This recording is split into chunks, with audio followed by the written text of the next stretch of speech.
How can one runner win Chicago, win Boston, and then destroy Valencia as if it were nothing? Where does this almost alien endurance come from? And what is he hiding in his training that lets him run like this, while everyone else breaks down? None of this fits what we consider normal. And the more you look at his way of training, the more questions appear. Why can he hold paces that others can only survive for minutes? Why does he speed up when everyone else is fading? And why is almost no one talking about him when he's already dominating the biggest races in the world? Today, you're going to see what many experts are quietly starting to admit.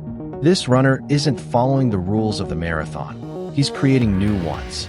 For weeks, the talk was all about favorites, about stars, about impossible times. But no one looked at Korir. And yet, he showed up, ran, and left everyone asking the same thing. Who can hold that pace without breaking? How do you train to win Chicago, win Boston, and still have the energy to destroy Valencia? What happened there wasn't luck. It wasn't coincidence. It wasn't a perfect day. It was the result of training so hard and so different that even professional runners don't dare to attempt it. Because Korir doesn't run like the rest. Korir runs like he's discovered a way to save energy that others still don't understand. And the strangest thing is, this isn't a one-time performance. It's happening again and again. If Valencia impressed you, wait until you see what's behind it. Many think Korir came out of nowhere. But the truth is much more unsettling. He's been winning for years. It's just that almost no one was paying attention. While other runners filled headlines, he stayed silent. Winning Chicago with one of the fastest times ever seen. Winning Boston on a course that breaks even the best. And quietly preparing for something even bigger. He doesn't make noise. He doesn't chase cameras. He doesn't flood social media. He just trains. He races. He wins. That's what confuses so many coaches. How can someone so invisible dominate such different races?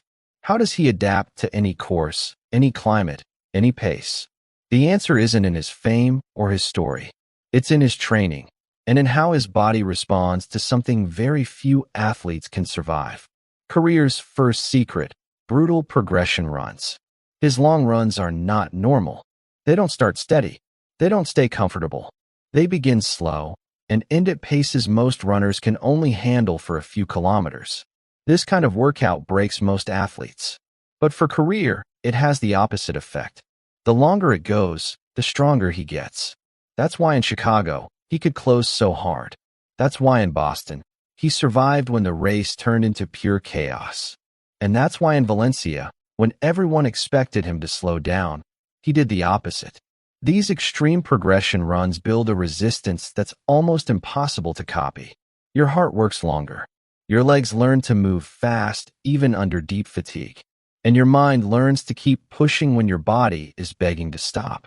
Most runners save their top speeds for interval sessions.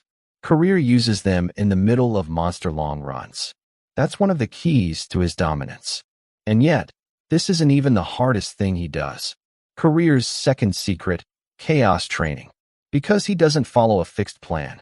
No strict stopwatch. No preset pace. Korir trains with sudden pace changes that come without warning. A minute easy, then he accelerates like it's a sprint, then slows down, then attacks again. This chaos isn't a mistake. It's an old Kenyan strategy, and one of the reasons he's so dangerous in any race. When you train this way, your body adapts to react instantly, to shift gears without thinking, to tolerate effort spikes that would crush others, to regain speed in seconds. That's why in Boston, where everything is unpredictable, Korir looked like he was playing with the course. And why in Valencia, he could surge even when everyone else was maxed out. This chaotic fartlek turns every run into combat. No comfort zone, no full control, just pure adaptation. Many athletes try to copy it. Almost none can handle it. But Korir seems born from this chaos. And still, his biggest advantage isn't even his speed. It's how he moves. Korir's third key, perfect running economy. Korir's strength isn't power or pace, it's efficiency. He runs like he was built for the perfect marathon. He wastes no energy, no bounce, no collapse on each step. His stride is short, quick, clean. His cadence sky high. His feet skim the ground, minimal dead time. Everything is efficient. Everything is stable. While others waste energy lifting their knees too high or bouncing up and down. Korir glides, like a machine calibrated to perfection. That small detail changes everything. Because marathons aren't won by running fastest. They're won by spending less. That's why, in the final kilometers, when others deflate, Korir still looks fresh. Not because he's stronger, but because he spent less energy to get there. His body is optimized for distance. His form stays solid even under fatigue. And when all those elements combine, you get the brutal finishing kicks we've now seen in 3 majors. But here's the craziest part. This technique only works because of something even more extreme. A training volume that terrifies even professionals. Korir's 4th secret, impossible volume. His weekly mileage isn't high. It's absurd. Between 180 and 220 kilometers every single week. Yes, every week. For months. No mental breaks. No excuses. Often in double sessions. That means most days start with a run and end with another. While others recover, Korir keeps adding miles. His body lives in a constant state of adaptation. His heart grows more efficient. His muscles handle more load. His mind learns to run even when there's nothing left. That's why he closes so strong in Chicago. Why he survived the chaos of Boston. And why, in Valencia, when the race became a pure endurance exam, he was the only one who still looked fresh. This mileage is so extreme it's almost impossible to replicate. But it's exactly what makes Korir such a threat to the rest of the elite. While others need long recovery phases, he finishes a marathon and goes straight back to training. And here's the part that really scares his rivals. It's not just the training, it's the mindset. Korir's 5th key, the cold mind. Korir competes the way he trains, quietly. No headlines. No hype. No distractions. He just runs. And that's his greatest weapon. While others live under pressure, expectations, and constant analysis, Korir remains invisible. A champion no one talks about, until he crosses the finish line first. He won Chicago without hype. He won Boston without noise. He won Valencia without being on anyone's list of favorites. That calmness is what rattles coaches and rivals most. Because an athlete who doesn't crave validation doesn't lose focus. He doesn't chase attention. He chases progress. He can strike when no one expects it. Korir doesn't run to impress. He runs to win.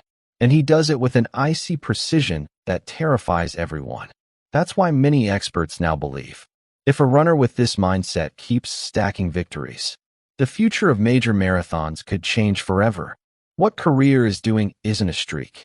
It's a pattern, and it's a frightening one. He's won in Chicago. He's won in Boston. He's dominated Valencia, all on completely different courses. That means one thing. Korir isn't a specialist. He's adaptable. And an adaptable runner is every elite's worst nightmare. Chicago is fast.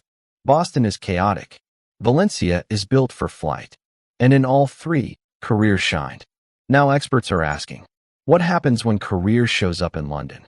How will the Giants react if he returns to Chicago? And what could he do in Berlin, the birthplace of world records? If he keeps training this way, keeps his form, and keeps that cold mind, Korir could rewrite the story of major marathons. Because we're not watching an athlete who had a good year. We're watching a runner who could dominate an entire decade. And maybe, quietly, become the next great name in marathon history. Everything Korir does is extreme. It's hard. And for most amateurs, it's unsafe.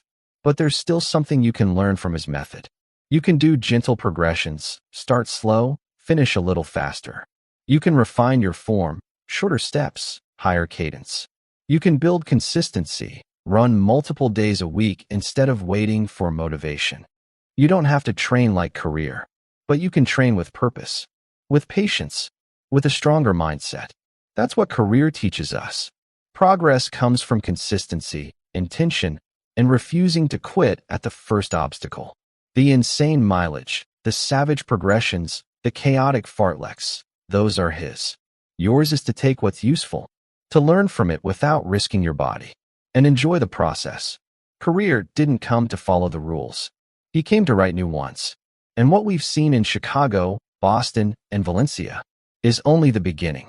When a runner combines endurance, technique, discipline, and an unshakable mind, a new kind of athlete is born, one capable of changing marathon history. And if you want to understand why this sport is evolving so fast, and which runners are next in line to break everything, watch the next video, because that's where another story begins, and it will surprise you.